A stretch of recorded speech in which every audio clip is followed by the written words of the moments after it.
Hey guys, Brian here, and welcome back to Direct Admission. And in today's episode, it's a really good one because we brought back my friend Kevin Mendoza, who's an EP tech, who sadly left our workplace. He left the job that we worked together at, but he found a better position, and he goes over why he did this and all the reasons why potentially you should be job hopping as well, because it's all about knowing your worth. Don't forget to like, comment, and subscribe, and I hope you like the video.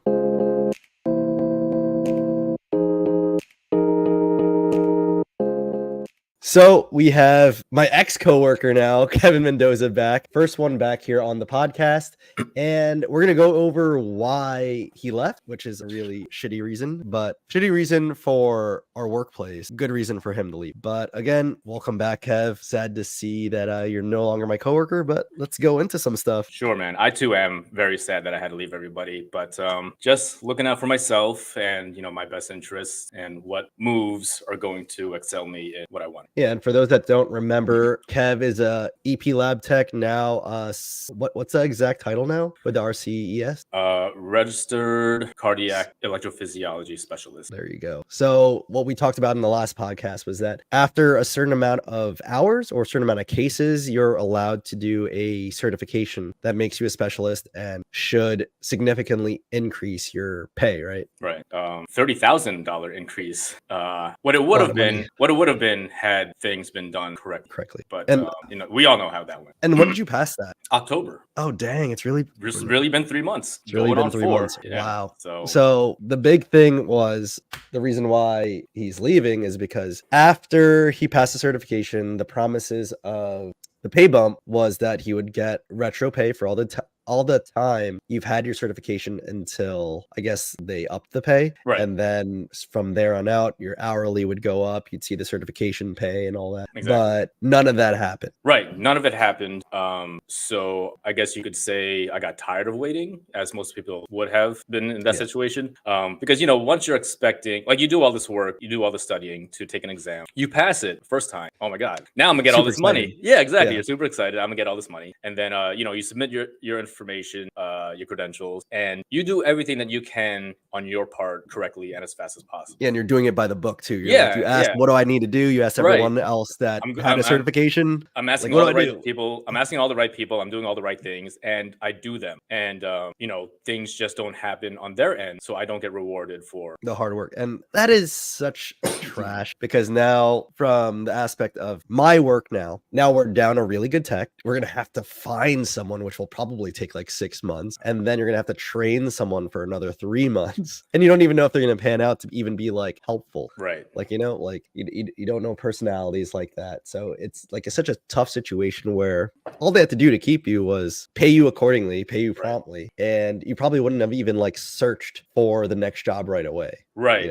I think had they paid me promptly, I would have delayed my search at least just to see how. Okay, so like if they did pay me promptly, at least I would have experienced that kind of pay and what that kind of pay would have done. So then I would have just let it ride and live that life for a little bit. And then if I liked it enough, then yeah, I probably would have stayed. But since I never got that taste, and nothing on their end was giving me evidence that they were making even trying, right? Right. Yeah. So I'm like, okay, there's a possibility that I might not be compensated for these credentials. So I took it upon myself just for fun to start looking for other opportunities. And within record time, like I think I found a job position open for where I'm going to be working now, like within a week of searching. And then it was only like a week? It was only like a week of searching, yeah. And then the weekend passed, and then Monday I got a call from them like trying to set up an interview. Yeah. And I was like, oh, okay. And then 2 weeks after that, I got an offer. Dang. So I was able an offer that was equivalent to the amount of money you should be making. Pretty much equivalent to what I earn annually now, including all the overtime. Oh, dang. And so just like a strict, without overtime, this is what you're going to get. Yeah, my base. So pretty much you don't have to do overtime because you're already comfortable where you're at. Exactly, yeah. So I would be doing less for equal pay. Dang, less hours. Better hours now, right? Right, less work. And and equal pay. So I was able to land that kind of gig faster than our own company was able to. Isn't that crazy? Like, first, Excuse me. Even though obviously they gave you the job here and it like skyrocketed your career trajectory, but it did take months to get you in, almost like a year, I feel, to get you in Yeah. specifically to the job. But Yeah. then for this one, it took you like 2 months, not even. Less than a month to less than 3 weeks to actually like accept the offer, and then less than a month To start. to start, right? Which is Which is it's insane. wild. So That- I guess it just really goes to show the differences in like I don't know like what the company's priorities are, or like what they're willing to do to bring in. Like even if it was like a budget issue, right? Say Mhm. for our department, they could have at least like emailed you, be like, "Oh, you'll get it starting January," Yeah, just to yeah. give you like a time frame. Yeah, I mean, thing. at least with a time frame, I could wait and expect it within that time. But the fact that they kept me in the dark for all of it, Mhm. like I kept on emailing. I would see the higher ups in the hallway passing by. I'll be like, hey, what's going on with this and that, and then they're like, oh yeah, we're working on it. So that's the most detail I ever. It's either I Yeah. don't know what's going on yet, or I'm We're working working on on it. it. Yeah, exactly. Which is So, the same thing because without like a paper trail, you don't really know what is actually happening. right, yeah. Which is like doo doo. But obviously, I am very happy for you because the Thank you. certification is not it's not an easy test because obviously we have some coworkers that haven't passed it yet or are looking to take it. And from what I've heard, it's pretty tough if you're not studying or paying attention during the cases. Right. So, and how many questions was it? The test was 170 questions, only 150 count for score. So Dang. there's like 20 dummy questions thrown in there that if you thought really hard about, and like even if you did get it right, it didn't Didn't count. matter. But yeah, if you got it wrong, it also didn't count. But you really had to do your best to get Imagine if everything right. those are the ones you got right and then you Yeah, failed and then everything else you got wrong. It's like, damn, But I dang. thought I had this test. I got all this shit right. It's like, nah, dude, those questions didn't even count. But yeah, super happy for you because now you pretty much got a role where technically you're the only actual full-time tech there. So technically you're like a lead tech at the when you start, you're Technically, probably yeah. put into that position, and then everyone that comes after you, you'll be the guy that trains them. So hopefully there's maybe even like preceptor pay when you do that stuff. But I know you didn't start yet, but are you excited? I'm very excited. I'm very excited to have a new schedule, to get out of work at an expected time, and then just have the rest Go out of of the day. work when the sun's still out. When the sun is still out. Because my new shift is now going to be 7 a.m. to 3 p.m. What it was previously when I was working with you guys, it was 2 p.m. to 10:30. Well, 2 p.m. Till to close. question mark, yeah. Whenever those cases end, and I've had plenty of nights where it ended like we'd be taking the patient out of the room like midnight, 12:30, and then I'd be like getting up to the locker room at 1 a.m. and then I'll be getting to my train station by like 2 a.m. and then like that's already late. But then I'm expected to come in early for a double shift. Yeah, which is insane. Yeah. Because technically you're supposed to have at least 8 hours of out time of the hospital. But for some reason, for like the tech position, just because there's not enough staff and certain people don't like looking at it, it's like pushed under the rug, and Yeah. it's a not fair thing. Obviously, people do like the overtime, but at the expense of your health, mental health, everything Yeah. above. Like imagine like you probably go home and you still have to shower because you've been like playing with blood the whole day. Nasty, right?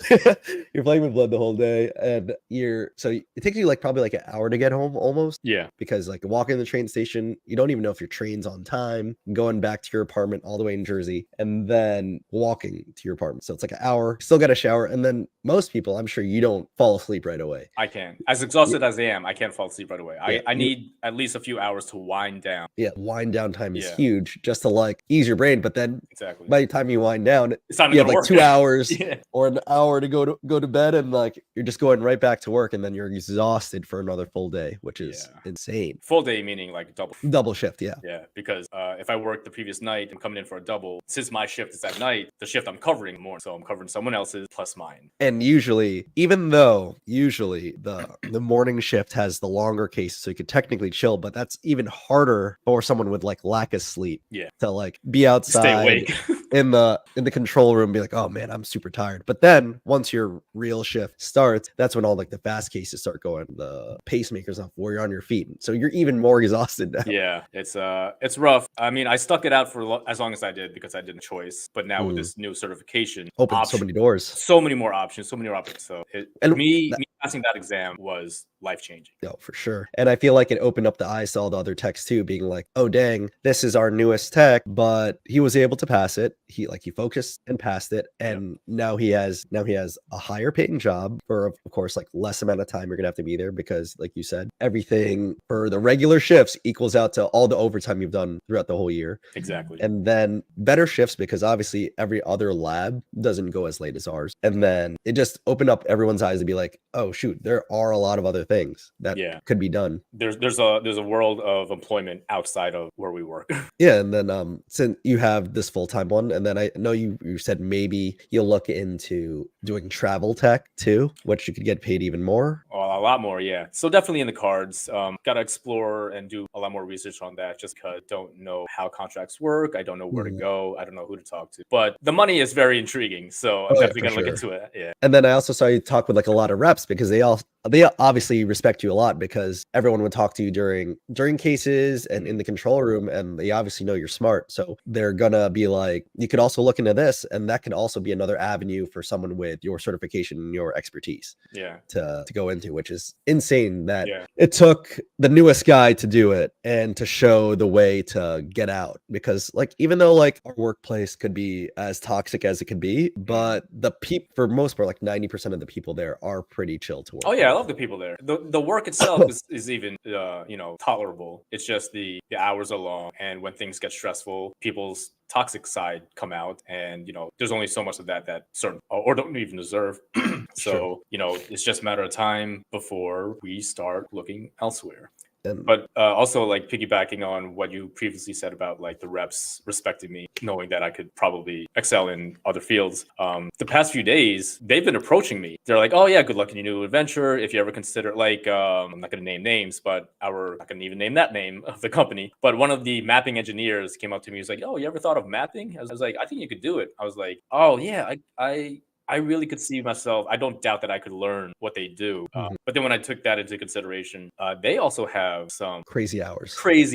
Yeah. So when it comes down to it, I think the majority of my decision making was based on getting my life back. Oh, 100%. Yeah. So not working so many hours, not working so hard, being able to take care of myself. So that's why this new job is pretty much a godsend, because I'll have so much more time to take care of myself, get healthy again, get back to working out again. I haven't lifted in like 6 months. Yeah, that's huge. And that's like for both of us, it was a big part of our lives, right? That we were like gym right after work, or do something, but then shit happened and work happened, and you're just too exhausted to take care of yourself. And then like right now we both have weird coughs going on, just because like we're not taking care of ourselves, and we're run down, all that. End of the year rundown, and then starting January 2nd, right back to it for like there's no break. But for you there will be. But smaller learning. Like I was actually telling some of other techs, like now that you see what Kev is doing, he's going to a place where he has to technically do less work, and you don't have to scrub as much anymore if you even want to, right? I was like telling like some of the techs, I was like, you guys are probably the highest skilled, lowest paid techs. I 1000% agree. I was like, you guys know how to, if you guys wanted to, you guys could do all the pacing, you could do almost everything outside of the room, and then you could also scrub in for all the devices, and you know how to do all that. But you're not being compensated, which is terrible because of how much you're needed in what we do, which is just wild to me. But right. So for the salary from your previous employer, what was the range if you were not to do overtime? Like if I were not to do overtime, the range for base pay was around 65 to 75. And then if you work nights, you get a night differential, which creeps it up to like maybe 80 something or 80 flat. And then with all the mandatory overtime you have to do because you have to cover shifts, what did you, for the last 2 years, what did you kind of like range? Between 90, 100K, 6 figures. Okay. So in order, like imagine that, like your base pay is 65 and you do so much overtime that it pushes you up to 100K. 100K. That's so much time. Like you've done someone's annual salary on plus overtime. Mine. Yeah, exactly. That wild. And then going into the new job, now you only have to do the 8 hours a day, and you're gonna get under 100, right? The same amount, pretty much the same amount of what I'm. Wow. And then I from what I've heard from people that work there, there's also potential for like bonuses and all that too. And I heard that health system also gives out like free swag too. So that's also Right. pretty cool. Yeah, because we're non-union at my new job, Mhm. there's going to be a lot more freedom for management or whoever it may be to push the numbers to whatever they see fit, as opposed to being locked into a union contract. So based on performance, they could So you're reward just gonna me. be dancing everywhere. Yeah. So I have a question with like obviously we don't know yet. You're gonna consistently be on here anyway. So like Nice. the normal thing what I'm reading is like a general rule while changing jobs, you should ask for a 10 to 20% pay raise over your previous salary, and you'll often get that increase. So I wonder, since you're non-union, and I'm assuming they wouldn't want to lose you after a year or 2 years after like you show how good you are there. Yeah. I wonder how it'll work with you negotiating another salary while also looking for like another job at the same time, because like we've been sending like memes to each other, like not memes but like information about like you should change jobs often, and since you're non-union now, so you're actually able to negotiate. I really wonder how high you could actually push that number. I wonder as well, because they've been paying their travelers a pretty penny. So I'm like, well, if you want to keep, excuse me, a solid tech on staff, like either keep me or you lose me to someone else. So, That's really it. yeah. Because again, once you learn another person's system, that's another skill under your belt, and then that door of that travel where they're already paying ridiculous money, Yeah. that door looks even more open. Yeah, just with like gaining more experience in multiple hospitals and new skill from everywhere that I go. Traveling, that's what traveling is. Like you're traveling from hospital hospital to hospital, learning new skills. So if I already did that between at least 2 hospitals, I had the skill set of that many facilities. Yeah, like the most qualified, because the highest volume EP lab probably in the nation. Yeah, with I agree. The newest equipment. Yeah, with the worst equipment too. Yeah. Yeah, we have like the newest technology with like all the research cases, but then when it comes to like back to the basics, we're like we slumming it still. Which is wild. But yeah, like dude, it's insane now, the trajectory of your career now that you're able to leave it, and then you could potentially just keep increasing your pay, bettering your life, and hopefully like you said, just like get your time back. That's a dream. That was the biggest reason for me to make the decision to even highly consider taking this exam, because the more I saw that I would be doing unwanted overtime, staying late, working that hard, like hustling during cases and in between case turnover and all this, I just started thinking to myself, like, how much longer could I? Yeah. Now people have been doing this for a while, and that both impresses me and shocks me, that if I feel this run down only after 2.5 years of working like this, and you're still super young, and these people are older than you. Right. And you consider that this is my first hospital job, and I'm gassed out, I'm burnt out already. I really couldn't imagine myself, like I couldn't project that far ahead and see myself still doing that, or I definitely didn't want that for myself. So like that's what really pushed me to like hit the books, start studying for this exam, and ultimately pulling the trigger to take it. Was your girlfriend really like supportive of it as well? Oh yeah, 100%. I remember like she would like we'd just be chilling, and she would remind me, like, oh, do you need to study? So that's really cool. And like that's like another thing too. Like, did you ever tell her how like run down you were? Oh, she would see it. Yeah. Oh, shoot. Like, so I would be texting her, like, let's say it was a late night, it'd be midnight, and then I'll be telling her, oh, I'm coming home like maybe 2 a.m. Like I'll catch the last train out of Penn Station, and I'll be home like 2 a.m. And then she'd be like, okay, like I'll pick you up. And I would feel bad that she'd come and pick you up. She would wait. She would like stay up and then, come over to the train station to pick me up. And I'm like, no, you didn't have to. Like I could walk to the train station, just go to sleep, because now like I'm putting her in my position of like having to stay up late when she absolutely doesn't have to. And she works hard too. She's a nurse too, and like you feel bad. Yeah, like she had a day of work too. Yeah, she had a full day of work, and I didn't want to like delay her night just because she has to wait up for me. Yeah. But she's like, very sweet for doing so, and I appreciate that. But like, she really didn't have to, or doesn't. Well, she won't have to anymore. So that's gonna be you'll actually be the one waiting on her. Yeah, exactly. I'm like, yo, I'll be texting her like, you coming home yet? Right when she leaves the door. Yeah. because I'm on my way home. yeah, because like when because like I guess when she heads out for work, I'm coming home. Like I'm on my way home already. So, but yeah, like that's also what was I wouldn't say putting a strain, but like that's what stressed us out with my schedule, because I did have late nights and I would always come home like exhausted, like I couldn't give her like any of my energy because I'm just shot. Like I just want to Yeah. eat and just like veg out on the couch and like Yeah, and I'm do- sure like the personality, as bubbly as like we are, Yeah. at some point when you're that tired, the snappiness could happen too, where you're just Yeah. like, I just want to be left alone, and Right. that's it. Yeah, like I got a double. Like I just got home. I got a double in the morning, and I just need to like not have human contact. Which is not. That's not the type of energy that you want to come home with, especially to your significant other. Yeah, especially like we don't like bringing home that type of energy, bringing work home. Yeah, that's but one thing I sometimes- never want for anyone. Like to bring Yeah. to bring the stresses of work home with you. I don't want that. But sometimes it just happens, especially like you said, the stupid cases, really late at night, something happens, or Yeah. someone like snaps for no reason. It's like, and you just have to vent, but then you end up getting mad, and it just not a good energy. But That's what the job entails. and like the thing that sucks too is that I was like, we waited so long for Eric to join, and Man, he's starting the week after you leave. it's a damn shame. Well, had they hired him when he was supposed to Oh start, my god. we would have at least had 2 months together. Yeah. And that also goes to show how they bring on new hires. Yeah. Like 7 months. He was so 7 months like from his First interview in June. yeah, and then like what he accepted the offer maybe a month after that, and then he was messed supposed up the application. Right. Then he was. He didn't mess up. They messed up. Yeah. Then he was supposed to start in October, like shortly after I passed my certification. But then like a day before or 2 days before, they're like, "Oh shoot, we messed up something. You got to redo this." And now he starts like January 8th. Which I also think, like, if he started in October, because that's when you passed your certification, that could have also been another reason to potentially to keep you to stay, because you have another friend working with us. Yeah, like the family just keeps growing, and you're basically pulling our entire lifting crew onto the lab.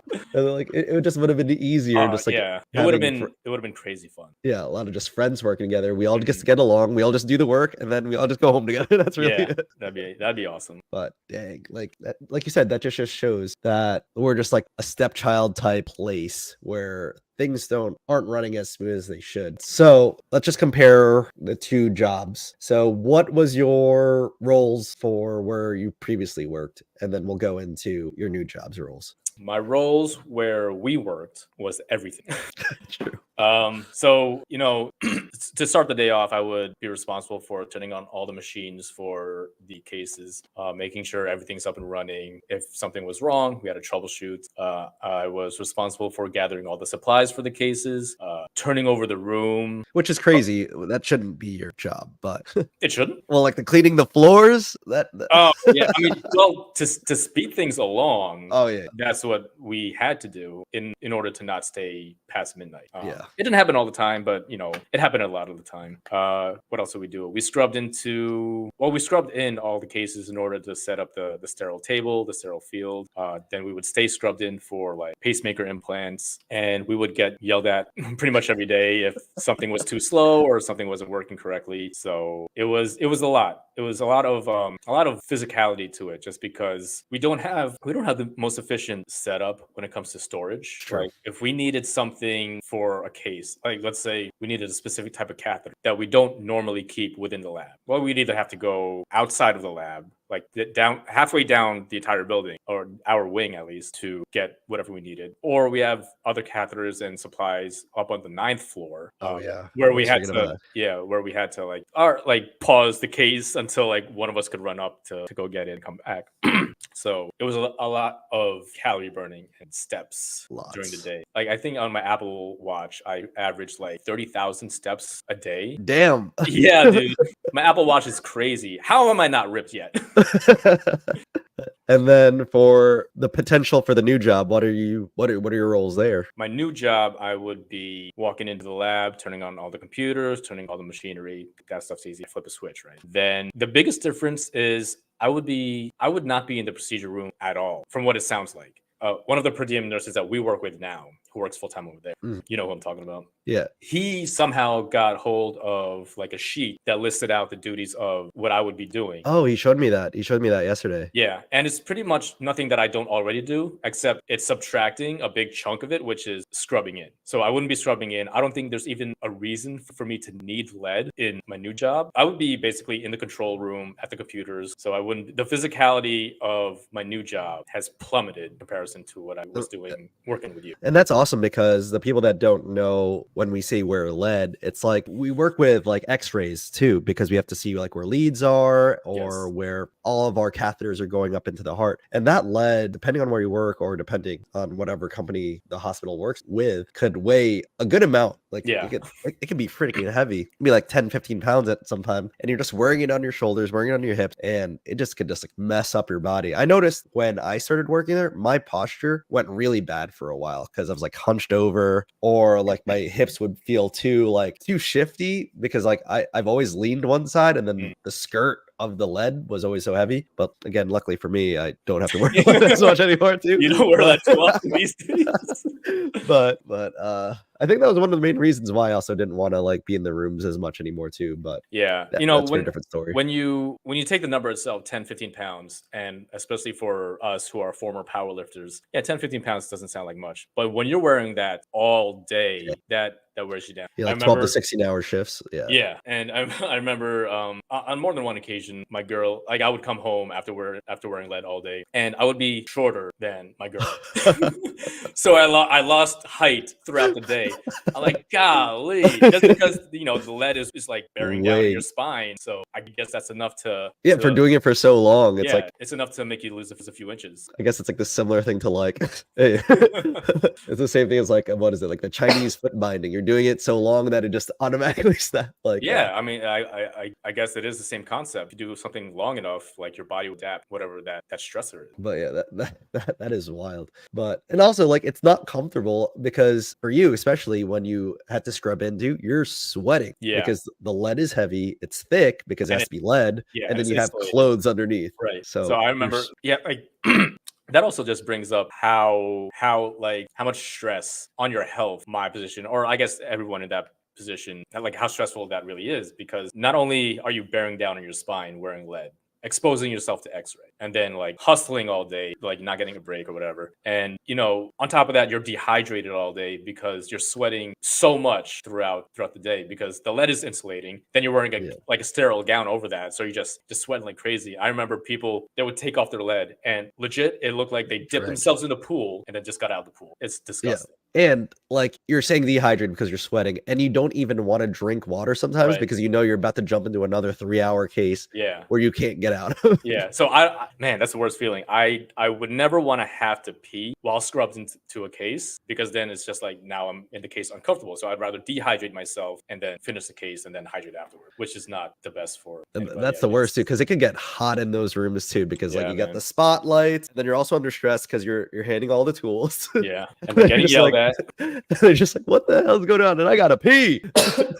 But honestly, I mean, we're like talking about all the negatives about this job, and these were reasons that accumulated to why I left. These are things that I wanted to change about my career in order to get my life back. So I'm gonna get my health back and get my time. However, there are good things about the job. The people are amazing. Everyone is funny for the most part. So we have a good time like when we're just chilling. But yeah, there are definitely just some facts that I don't know. For me, it accumulated to not being worth it, because it was costing me my health and my time. Yeah, that's true. Like I was talking with one of our other techs too, because I remember when you were saying like you might take the job, I was kind of be like, oh man, just stay. But then I talked with him, and then he was like, as much as we want him to stay, I think it's best for him to go, because just seeing the quality of life of how you'll be better out of here, even though we want you to stay. And I was like, you know what? You're friggin' right. And then ever since like I had that conversation, I was like, you know what? Just every time he talked about leaving, I was like, you got to do it. You got to leave here. Like it's just one of those things like you just had to do. You have to do it. And like, again, the career trajectory just goes so much higher now. And this is Especially true. that you've shown that you're willing to leave somewhere. Since that's on your resume, I feel that shows like the new employee be like, oh man, I better treat this guy good because he's not guaranteed to stay. Yeah. Which could be a big thing for your negotiating and the next job you go to if that happens. Now that you just brought a resume, the resume that I submitted to this new place, so you remember when I submitted my resume to you to give to your manager in order Yeah. to start the process of hiring me, and you said it would have been better had I just submitted a blank piece of paper. Yeah. This resume, I only had one job listed for my employment history, and that was just where we work. And Yeah. during the interview with the physicians over there, they were asking me, "It's like, oh, we're taking a look at your work history, and okay, you work at this hospital, and that's it." I was like, "Yeah, relevant to what I would be doing at your hospital. This is all you would need to see." And then they were like, "Oh, what did you do before that?" And then I thought I shot myself in the foot by doing that because now it's like, oh yeah, I was a personal trainer, I was a photographer, and that's like not related to the hospital work at all. So I really had to think on my feet and like steer the conversation Back away, to- yeah, away from that in order to just focus on like, yeah, I'm willing to learn. Like I got my certification, like I could do this stuff. So it was just funny how, with regard to resume, yeah, like having nothing for our like bringing me onto our job would have been better, whatever I submitted. And then for this one, I also had the minimal amount of experience. Like I did something. One more extra line. Did they really look at you weird? We're like, so whether you told everything else you did beforehand, they're like, oh, so how did you get the job? How did you even like get there? Yeah, I mean, I didn't want to emphasize or even just bring up. I didn't want to bring up at all that I had connection on the inside that was, able to, at least get my foot through the door. So I really honed in on the fact that I was willing to learn. I mean, just like what you told me for, the interview when I was onboarding, our job. Like Kev, just tell them that you're willing to learn. I was like, okay, I guess I'll repeat that strategy for this job, and I guess it worked. I guess with regards to job interviews and how you sell yourself, I think if you show that even if you're not competent enough or you don't have the experience to do the job, if you show that you're willing to learn, because I think that's what companies look for. They look for attitude over skill to a degree. So during the interview, if they like your personality and they see your initiative, then at least it's like you'll look better than a guy that has all the credentials on paper, but you would not be fun to work with, or you wouldn't be good to work with. 100%. And I also feel like the voice, the way you like talk, also helps because it shows confidence too. Other than like someone shy or something like that, where it's gonna be like, oh man, are they really gonna fit in here? Especially in our line of work, where we're like we always talk about, we're getting yelled at, or we're talking one-on-one face-to-face with very intelligent attendings. They're not residents, they're not fellows. These guys are like the top of the top in the attending world. So it's like if you can't deal with that, like do you have thick enough skin to even be here? But yeah, that's huge, man. So I've also been seeing that you're doing a lot of TikToks trying to educate people on the RCES. So if anyone has any questions on regarding the certification and everything about getting the certification, kind of questions they want to learn it, how could people get in contact with you? They could get in contact with me through my TikTok, which I recently changed the handle for EP Tech Kev on TikTok. I occasionally post educational videos about EP in order for EP Techs to pass the certification. I originally started that because these were tutorial videos for my guys, for my techs, so that way they could be on their road to taking the exam and then passing, either getting their raise, hopefully, or getting out of there if they wanted to. So I post videos occasionally teaching things from the textbook and things that you have to know for the exam. EP Tech Kev is my TikTok handle, or if you just want to dick around with some funny stuff, find me on Instagram at the Kevin Mendoza. Perfect. And I hope you continue doing that because I feel like that is also like another thing you can monetize, because I don't think a lot of people know about RCES, and being one of the forefront people probably to do it on social media could definitely blow up for you. And obviously, thanks for coming on here again. We're going to definitely check in with you when you're more in your role at the new hospital. And thanks for hanging out, man. Thank you, Brian. Always a pleasure, always fun. And I'll see you soon. Not at work, though. Yeah, not at work. And Happy New Year, man. Happy New Year, bro. Love you.